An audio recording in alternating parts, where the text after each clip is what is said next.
జై శ్రీమన్నారాయణ. అందరికీ నమస్కారం. వెల్కమ్ టు భక్తి మార్గం. ఒక దొంగకు శ్రీకృష్ణుడి అనుగ్రహం ఏ విధంగా లభించిందో ఇప్పుడు తెలుసుకుందాం. బ్రాహ్మణుడు ఒక శ్రీమంతుడి గృహంలో శ్రీమద్ భాగవతం చెప్తున్నాడు. ఆ సమయంలో ఒక దొంగ ఇంట్లోకి ప్రవేశించి ఒక మూల దాక్కున్నాడు. భాగవతంలో కృష్ణుడు వేసుకున్న ఆభరణాల ఘట్టం జరుగుతోంది. తల్లి యశోద కృష్ణుడికి ఏమి నగలు వేసి పంపించేదో చెప్తున్నారు. దొంగ చాలా ఉత్సాహంగా వింటున్నాడు. భాగవత ప్రవచనం పూర్తయ్యేదాకా ఉండి బాలకృష్ణుడు కనిపిస్తే నగలు దొంగిలిద్దామని అనుకున్నాడు. దానికోసం బ్రాహ్మణుడి వెంట పడ్డాడు ఆ దొంగ. బ్రాహ్మణుడు భయపడి నా దగ్గర ఏమీ లేదు అని అన్నారు. దొంగ, మీ దగ్గరే ఉన్న డబ్బుకి నేను ఆశపడటం లేదు. మీరు చెప్పిన నగలు ధరించిన కృష్ణుడు, ఆవుల దగ్గర ఉండే కృష్ణుడు ఎక్కడ ఉంటాడో చెప్పండి అని అన్నాడు. బ్రాహ్మణుడు ఆలోచించి, బృందావనంలో యమునా నది తీరం దగ్గరికి రోజు 2 పిల్లలు వస్తారు. ఒక పిల్లవాడు నల్ల మబ్బు రంగులో ఉండి పిల్లన గ్రోవి వాయిస్తూ ఉంటాడు. ఇంకో పిల్లవాడు తెల్లగా ఉంటాడు. తెల్లటి పట్టువస్త్రం ధరించి ఉంటాడు. ఆ నల్ల మబ్బు ఛాయలో పిల్లన గ్రోవి వాయిస్తూ ఉండేవాడే నేను భాగవతంలో చెప్పిన కృష్ణుడు అని ఆ దొంగ నుండి తప్పించుకోవడానికి చెప్పాడు. దొంగ బ్రాహ్మణుడి మాట నమ్మి బృందావనానికి వెళ్ళాడు. యమునా నది తీరం వద్ద చెట్టు ఎక్కి కూర్చొని ఆ 2 పిల్లల రాక కోసం ఎదురు చూశాడు ఆ దొంగ. ఇంతలో పిల్లన గ్రోవి వినిపించింది. ఆ 2 పిల్లలు వస్తున్నారు. ఆ అందమైన దృశ్యం చూసి చెట్టు దిగి పిల్లల దగ్గరికి వెళ్ళాడు ఆ దొంగ.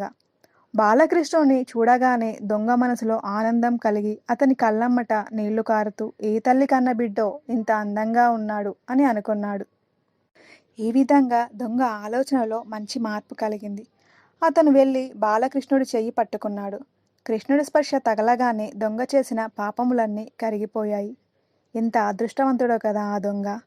బాలకృష్ణుడిని ఆ దొంగ అమాయకంగా ఎవరు నువ్వు అని అడిగాడు.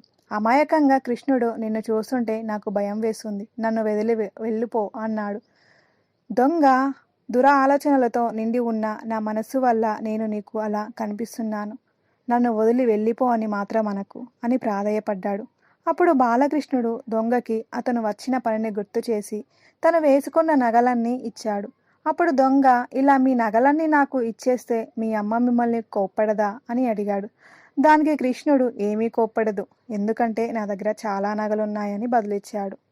నేను నీకంటే పెద్ద దొంగని, కానీ నీకు నాకు చిన్న తేడా ఉంది. నేను ఎంత దొంగతనం చేసినా ఎవరూ పట్టించుకోరు, నన్ను ప్రేమగా చూస్తారు అని చెప్పాడు బాలకృష్ణుడు. నీకు తెలియని విషయం ఇంకోటి ఏమిటి అంటే, నీ దగ్గర కూడా ఎంతో విలువైన వస్తువు ఒకటి ఉంది. అప్పుడు దానిని నేను దొంగిలించి తీసుకెళ్తున్నాను అని జవాబు చెప్పి ఇద్దరూ అక్కడి నుంచి మాయమైపోయారు. తర్వాత చూస్తే దొంగ భుజం మీద నగలు నిండి ఉన్న ఒక మూట ఉంది. అది తీసుకొని ఆ దొంగ బ్రాహ్మణుడి దగ్గరికి వెళ్ళి జరిగిందంతా చెప్పాడు. ఆనంద బాష్పాలతో ఆ బ్రాహ్మణుడి కృష్ణుణ్ణి చూసిన చోటు తనకు చూపించమని దొంగని అడిగాడు. ఇద్దరూ కలిసి ఆ చోటికి వెళ్ళగానే దొంగకి కనిపించిన బాలకృష్ణుడు బ్రాహ్మణుడికి కనిపించలేదు. అప్పుడు బ్రాహ్మణుడు నిరాశతో కృష్ణుణ్ణి, నీవు ఒక దొంగని అనుగ్రహించావు కనుక నాకు కూడా దర్శనం ఇవ్వవా అని నిరాశతో బాధపడ్డాడు. అప్పుడు అపారమైన కరుణగల కృష్ణ భగవానుడు ఇలా అన్నారు.